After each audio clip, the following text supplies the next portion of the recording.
Narito na naman tayo para sa isang nakakakilig at napaka-sweet na istorya nila Kalingap Edu at Viancy. Ay aking makilala. Para sa pagpapatuloy ng kanilang love story, tumungo na naman ang Kalingap team sa bahay nila Ate Viancy. Ito ay dahil may ibibigay na naman silang isang malaking sorpresa. Kung matatandaan natin sa nakaraang video ay sinabi ni Kalingap Edu na gusto niyang bigyan ng washing machine si Ate Viancy. Kaya naman sa kanilang susunod na pagdalaw ay sa tulong ng isang sponsor ay nakabili sila ng isang washing machine.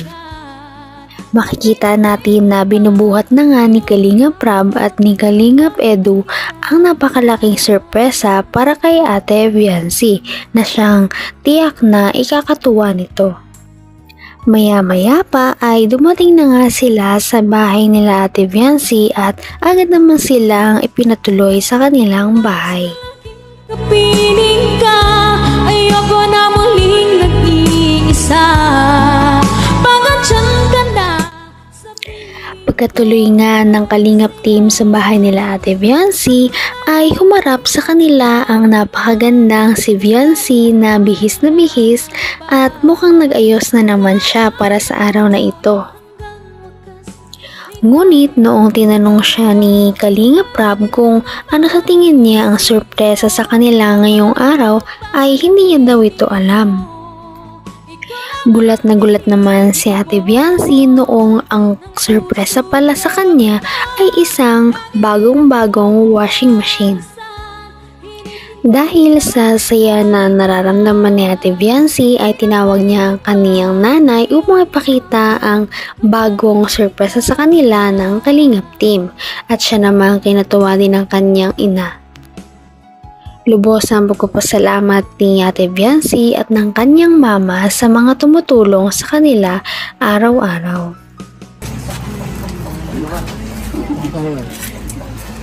One, two, three. One, two, three.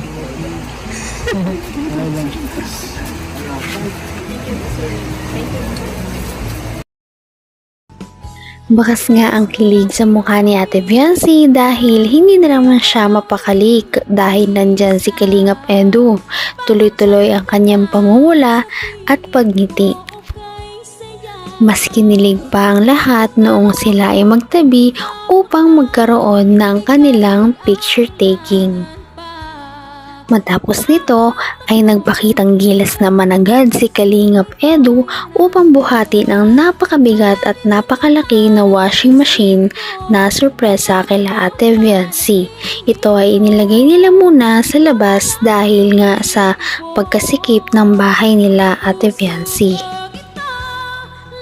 Bilang pagpapasalamat ay kumuha muna si Viancy ng tubig upang ipainom sa mga nagbuhat, kay Kalingap Edu at sa iba pa.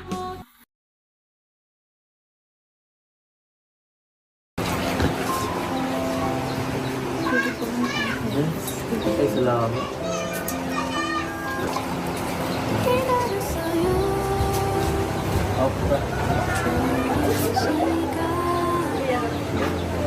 Talagang napakabait talaga ni Ate Viancy at gusto niya talaga ang magbalik ng utang na loob kahit sa mga simpleng bagay lamang. Maya-maya naman ay sabi ni Ate Viancy na parang napakainit naman pala sa kanilang bahay. Kaya naman si Kalingap Edu ay dali-daling tumayo at kumuha ng karton mula sa lagayan ng washing machine kanina.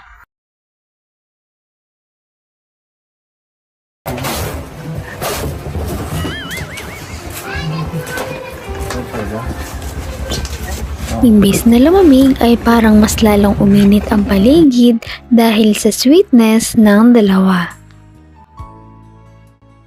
Maya-maya ay parang nakaramdam na rin sila ng gutom dahil hapon na nga, kaya naman napagpasyahan nila na magmerienda na. Kala ko pagpunta namin dito, lutuan mo kami ng tinola. Sige,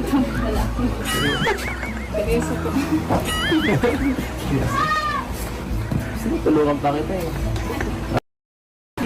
Ako lang si Rodel, sige. Bili ako ah. Magana.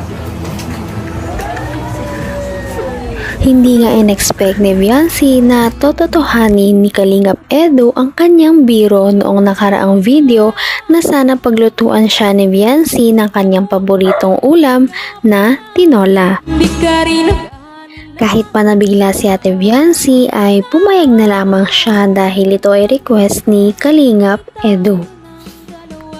Habang wala pa si Kalingap Edu na bumili ng sayote ay inihanda na niya agad ang mga ingredients at simulan na itong lutuin.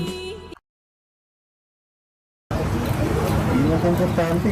Lahat ako itong mga ingredients ito. Wala ito eh. Basta mahalaga. Ginuhos mo yung pagmamahal mo sa pagkain. Magiging masarap na yan. Magiging masarap na lang yan. Halata sa kanilang dalawa na nag-i-enjoy sila sa kanilang pagluluto na may halong biruan. At dahil nga napakainit sa bahay nila Ate Viancy, hindi may iwasan na pawisan na talaga silang dalawa.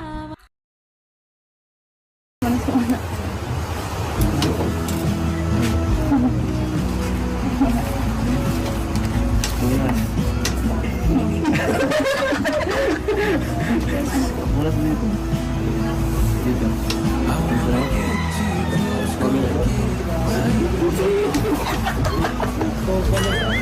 Ano ba kaya? Baka pupuin na ako. Pupuin na ako. Hindi ko makita na ako. Dito pa, oh. Sa mata ko, hindi ko na hawakan.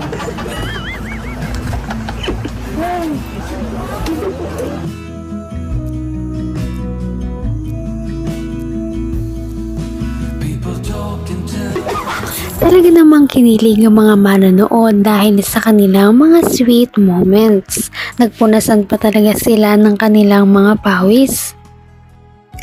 Napaka-cute talaga nilang tingnan at napakalakas ng kanilang chemistry. Dahil dito ay araw-araw silang trending at lagi hinahanap ng kanilang mga viewers. Maya-maya ay natawa sila dahil sabi ni Viancy na parang nadurog na nga ang sayote kakahalo ni Kalingap Edu. Parang hindi na lang ata si Ate Viancy ang nagpapanik at hindi mapakali ah. Parang si Kalingap Edu na rin. Ito na yata ang epekto ng kilig sa kanilang dalawa. Maya-maya ay luto na nga ang kanilang pinaghirapang tinola. Tinawag na nila ang lahat dahil kakain na.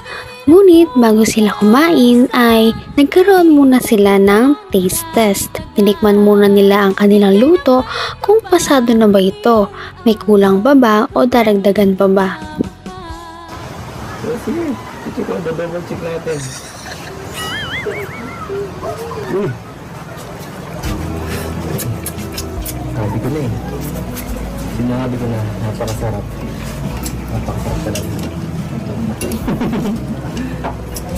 Sigurado, makagustuhan ito ng lahat.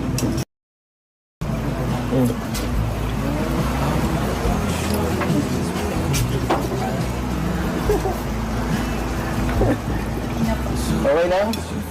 Okay lang pala eh. Hindi masarap to. Hindi masarap.